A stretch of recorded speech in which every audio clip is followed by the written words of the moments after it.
Bonjour cher apprenti Finous, bienvenue dans cette capsule grammaticale numéro 1. Aujourd'hui, je te propose de découvrir comment identifier le numéro de déclinaison d'un nom. Tu es prêt? Il suffit de suivre le guide.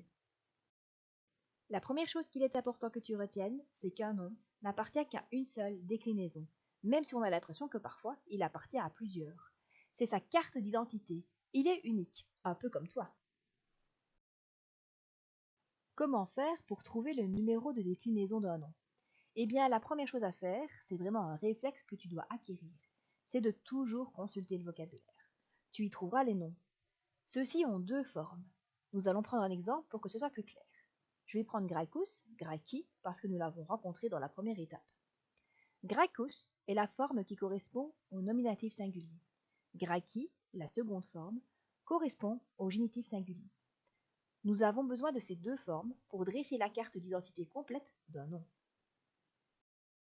Dans le cas qui nous occupe, c'est-à-dire trouver le numéro de déclinaison d'un nom, nous avons besoin de la deuxième forme, c'est-à-dire, si tu as bien suivi, de la forme du génitif singulier.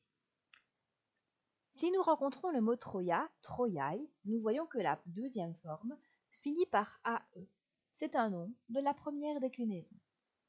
Graicus, Graiki, lui, a une seconde forme qui s'y finit par I.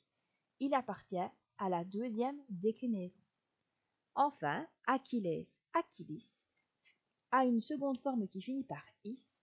Nous avons donc affaire à un nom de la troisième déclinaison. Il est temps à présent de nous résumer. On observe donc la seconde forme du vocabulaire. Si cette forme se termine par AE, c'est un nom de la première déclinaison.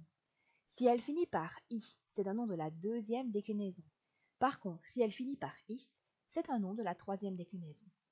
Voici une petite phrase pour retenir cette terminaison dans l'ordre. Aïe, il glisse!